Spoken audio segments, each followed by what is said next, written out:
Hey guys, how are you? Welcome to another episode of Your Next Stop. I'm excited about this next person because, again, they have followed a passion and turned it into a business. And everyone that listens knows that I've either find people through Clubhouse, LinkedIn, or it's someone else I've interviewed, and it's through other people. And this actually, Jasmine Navarro, was a LinkedIn connection. So I cannot wait for her to jump in, share her story, and inspire you guys. So welcome, Jasmine. How are you? Hi, Juliet. Thank you so much for inviting me to come on your podcast. Really happy to be here. Yes, I'm excited. Welcome to Your Next Stop. This is Juliet Hahn. I am a wife, mom, virtual coach, public speaker, and crazy obsessed dog lover. I am so honored to be able to take you into the life of someone that has followed a passion. Every week, I hope you are as inspired as I am. Welcome to Your Next Stop. Okay, so I just want you to dive in. Like, where did you start? Did you go to university? What did you like as a kid? All that kind of stuff that kind of formed who you are, and that helped you build this business. I think so. My mum's British, my dad's from Venezuela, so I always had this. I grew up in England, and I always had this thing that I wanted to explore the world. I don't know if it was because my dad was from Venezuela, so I'd always visit there and everything like that. So I always wanted to travel. And when I was 18, I had a traumatic experience. Somebody died close to me, and I found out in the newspaper, and it was just horrendous. So I got really depressed. And for me, I just thought I have to get away. I have to leave England. I was grieving, and it was so bad. I didn't know how to, I just didn't know what to do. And in our family, my mum is amazing, but we never really spoke about anything. We didn't express emotion. So dealing with this grief, I didn't have any tools or anything. So I just left. I became a teacher. Can I pause? Yes. Can I pause you for? Yes, so where did you go when you were 18? So you left England. The first country. Well, I actually went to Venezuela first. You did. Okay. And I'm not to bring up any bad, but I know my listeners are like, okay, well, what is that? Who passed and why did you find out in the newspaper? Actually, it was my stepdad, and I was really close to him. And he and my mum weren't together anymore. And I just went to my friend's one day, and she just casually said, "Oh, did you know that he's died?" I mean, she literally said it like, "Do you want a cup of tea?" Like, it was that casual. So I was just like, "What?" And I just remember my whole body. I mean, I'll never forget that feeling. It just went into I just was in complete shock. And did your mom know about it and she just didn't talk about it? No. So then I went home and I told her. So she got the newspaper straight away and she said, yeah, and he's not coming back. And I think she didn't know how to deal with it herself. Right. So that was it. There was no more conversation about it. And I was just like, what? And everybody was acting normal, of course. People were just getting on with their lives. And I was just like, but like this massive thing has just happened. And I just couldn't understand. Yeah. Right. And was that like the first traumatic thing that happened to you? Yeah. Right. Well, so, I mean, I had a little bit of trauma when I was 14 as well. Like a shock. But this was like, I mean, my whole body. I mean, I will never forget that feeling. Right. Horrendous. Especially if you were close, with him. Oh, yeah. I was so close because he wasn't my dad and he came into my life. I think we built up a real deep connection and a bond, and right. So it was horrendous. And I just couldn't understand, and I got depressed, and everyone was like, well, what's wrong with you? And so I couldn't say why, because I thought, well, if people don't know it's that, then maybe I don't deserve to feel that. So right. I shouldn't be feeling that. So I had, I was looking for validation maybe. And so it was just awful. I was like, nobody understands me. I'm grieving. Well, I didn't know I was grieving. I didn't know what was happening because nobody else knew. And when you're 18, right. And you're 18, it's like it is a coming of age where you feel like you're past your teen years, obviously, but then all of a sudden you're having these emotions. So that had to have been really, really hard. So, oh no, it's horrendous. So you picked up, and I'm sorry about that, because that's like really no way anyone should hear. No, it's a long time ago now. But I know. But eventually, so I didn't know what to do. I did go to Venezuela, but but that wasn't really a long time. So, but I wasn't sure what to do, and I knew I just wanted to get away. I just had to get out of this situation. I felt like it was very dysfunctional. I think I followed my instinct. My instinct was just go somewhere away from here. And I do think it was a really good thing that I did that. And I trained as a teacher, and the first country I worked in was Turkey, so I just went off to Turkey. And I ended up in Turkey. It must have been about 5 or 6 years later. So it was always a back and forth, being depressed, not depressed. And then I finally went to Turkey when I was feeling okay. I was just in and out of depression for about 8 years. And and that's when I realized why I was depressed, or I actually admitted it to myself. I think seeing other people, being around other people, I was like, oh my God, that's why. Because my dad died. Yeah. And grief is people don't give enough, like they don't talk about grief enough. And I really think in our society, and especially if you're in England, I do know a little bit about the Brits, and you guys are very closed off, right? You don't like to talk, Americans, we talk about it, but you always think of different nationalities, and I don't like to group people in, but I grew up Irish and Italian. And my mom, my mom is Irish and Italian, and my dad is English, Welsh, and, Americans. But so we always, we're always around my mom's half, the Italians, and Italians are very, they talk about their emotions. They're very, they really just feel. And I remember growing up, my mom, because my grandfather was all Irish and my grandmother was all Italian. And I remember my mom saying, my grandfather didn't talk. There were 7 of them. And she's like, I didn't want you guys to ever go through. I wanted to be able to communicate with you and talk about your feelings, because they were in the military. So it was like very this is what you need to do. And the Irish are typically ones that don't like to express themselves either, right? So my mom would say she would go to funerals on the Irish side, and everyone would just kind of, sit and no tears. It was just very, somber. And then you would go in an Italian funeral. She's like, and she would have aunts and cousins throwing themselves at the casket, screaming and hysterical. And as a kid, she said it was just so, and no one really talked about, okay, well, that's because they're expressing their feelings, because my grandmother really didn't express it. And I remember my mom very deeply saying, I didn't want you guys to be raised that way. I wanted you to be able to express your feelings and talk about, okay, this emotion's happening, instead of you having to go out in the world and feeling it. So I really am thankful that my mom did that. And she kind of broke that, generational not speaking. So you kind of figured it out yourself. Like, this is grief. Oh, and grief is really traumatic. And grief really can take you down to your legs, and you don't understand it, especially as a kid. You're 18 years old. So no, it was horrendous. The whole thing was horrendous. But I was teaching in Turkey, and I think that gave me just a whole new perspective, and I was out of the situation. So it was really good for a number of reasons. And then, I would stay in one country for about a year and a half. Then I went to Switzerland. I was teaching there. I ended up working in 11 countries, living and teaching in 11 countries, minimum for like a year. Difficult places, though, I have to say. And I went to university. I studied university online while I was in Morocco, actually, for 5 years. It took me 5 years to do my degree. But and then finally I went to Dubai, and that's when I don't know if it was the timing after 17 years of this, or it was Dubai that I finally felt relaxed. I don't know. I think it was a combination. And that's when I looked back on my life, and I was just like, oh my God, 17 years, 11 countries. I do not want to do this anymore. Like, I was exhausted. Right. I'm sure. And now what were you, and you're kind of running, right? You were running from your emotions, trying to find something to kind of fill it. Kind of. Yeah, I think so. Yeah. There was a part of running, but in the end, it was just my way of life, going to another country, and a lot of teachers would do that. So maybe they were running as well. Who knows? It just became that was normal for me, Right. And so exhausting. Yeah. Right. What did you teach?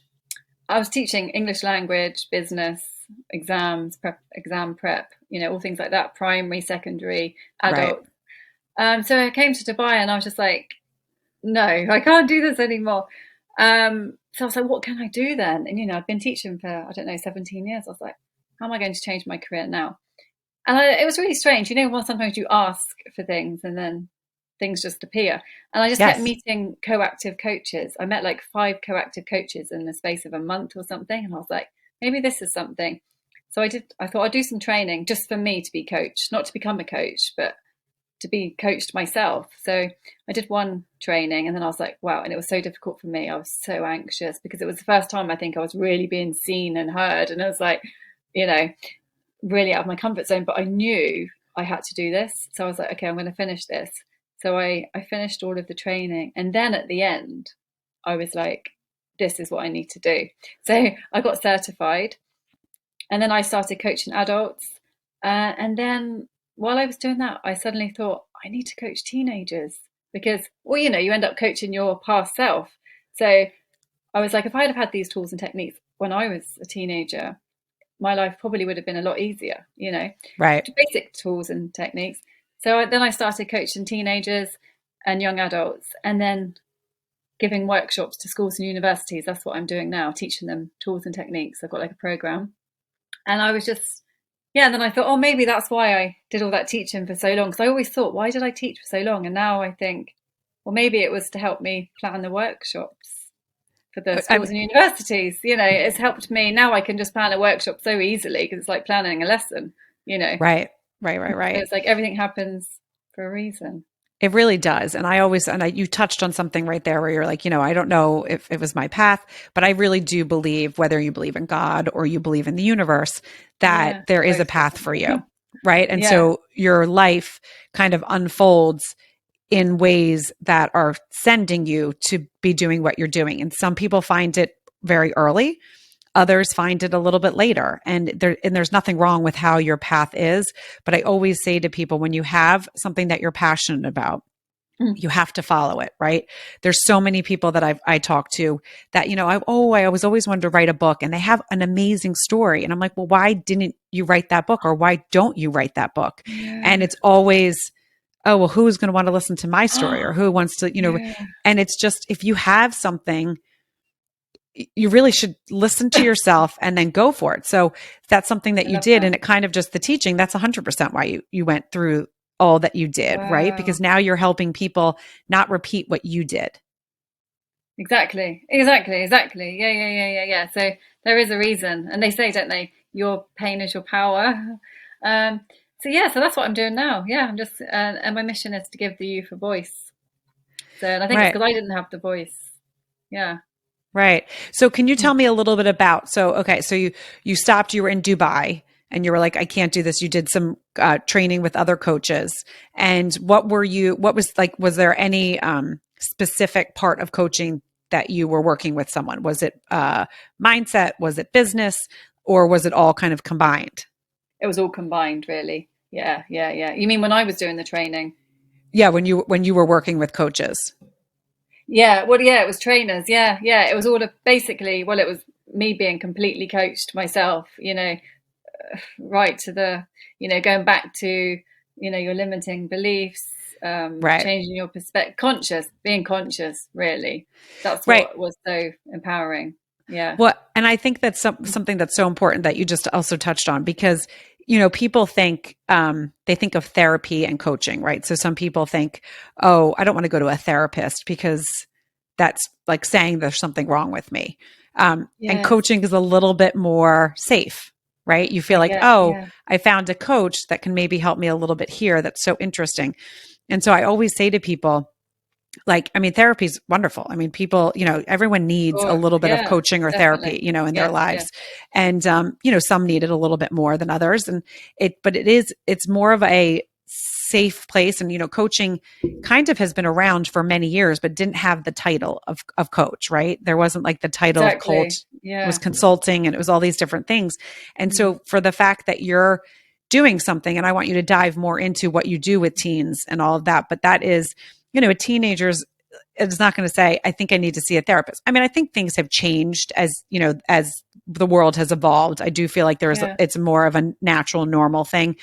But, back when I was growing up, if you saw a therapist, it's because you were screwed up somehow, right? That's what you were told. You were screwed up somewhere. You need someone to help and fix you, where it's Yeah. really not. It's really just No, talking to someone and getting tools to kind of live life.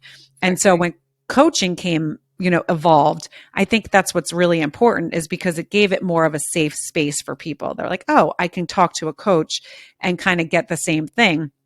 And not the same thing, because please, I know No. therapists and they would be Yeah. like, oh my gosh, I went to school for how many years, and not putting it down, but it's just a different tool. And that's one of the things I talk about all the time, is we all have things that we should be doing in life, and not everyone has the tools to be able to do it.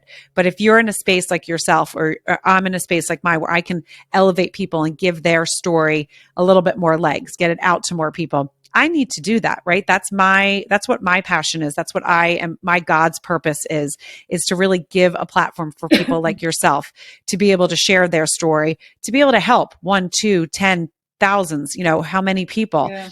But it is a really important thing. And it's about sharpening your tool in your toolbox, right? It's about Exactly. finding your path, and everyone kind of needs a little direction.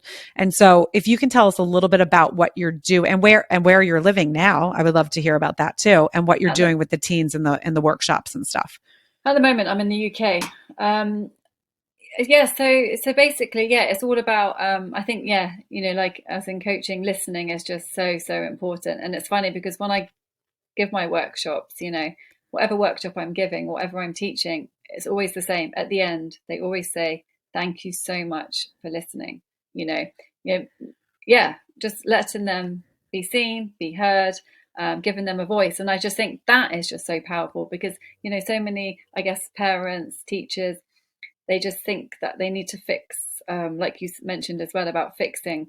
And it's not. It's like whether we're a teenager, an adult, whoever we are, we just need somebody maybe to listen, to hold the space for us so we can figure out the whatever it is ourselves. And that's just so powerful, isn't it? Because nobody wants to be told what to do. And if I tell you what to do, that's just what I think. You need to figure out what you need to do. So I think that is just so powerful, just giving them the space. I mean, that just changes everything. And I've worked with a lot of teens, one to one, and I always say, how do you want to be coached? What what's important, how I coach in the sessions. And they always say, please don't force me to say anything. I don't want to be forced. I just want to be myself. I mean, it's just simple things, and the Right. stories that they tell me that they've had other experiences, where just being forced, being told what to think, told what to do. We just want the space to figure it out ourselves. But I do teach, it's a lot about creativity as well, expressing themselves through creativity, because again, some of my clients, or even when I do workshops, they don't want to talk. Maybe they want to write, or maybe they want to draw or paint or dance. We all have our ways. And so it's about experimenting. There's a lot of experimenting, exploring to find out what works for them, because I don't know everything. I'm just helping them by brainstorming and showing them, what's possible. But at the end of the day, they have to do it. They have to experience it, and they have to know. It's not me, I can guide them, but that's all we do as coaches. So, and I just think, that's what's been so powerful. And I do plan the workshops, but of course it's very, it depends on, what they're saying. If it's all about being very present and reacting to what's happening in the room, I guess, like as a teacher as well, it's very similar in that way. Obviously it's different because teaching, you are teaching them something and telling them what to do, whereas coaching is coming from them. So it's, we do a lot about, self-image, body image, especially now. There's lots of eating disorders, especially in the UK. I don't know about other parts of the world, but here it's very Right. common since COVID. Yeah. So, and I just think there's so many things we can prevent. Maybe not everything. I'm not a therapist, but I just think, especially with COVID, the teens being very lonely, isolated. And I know even, adults, when you're on your own for too long, things can get really dark, I would It's say. Yeah, it's never good. Well, so I love that you found that space. So like during COVID, did things shift for you? So did you start this business before? I think you started it before COVID, right? But then it evolved during COVID? It was kind of at the same time, really. Well, yeah, it was a bit before, but kind of at the same time. Yeah, so I was coaching a little bit face to face, but and then it was just all online anyway. So yeah, most of the workshops I gave this year was it was all online. All Right. online. But that's, I mean, but sometimes, and I know I've talked to many people about this. Sometimes that gives people a little bit more of a comfortable space as they're like, okay, they can still stay behind. And so I'm Yeah. curious, did you see your clientele really grow in a different way because of COVID, or did you find that it was hindered? I think it did grow, actually. I think you're right. It did grow. It did grow. But I was coaching teens one teen. I was coaching one to one. Singles. It was one to one. Right. That didn't really change because I was in Dubai, um, and there wasn't really a lockdown. There was for 3 weeks, but it wasn't like the rest of the world. I probably wouldn't have Right. done that if I was in the UK. But in Dubai, it was okay as long as you were social distancing and everything.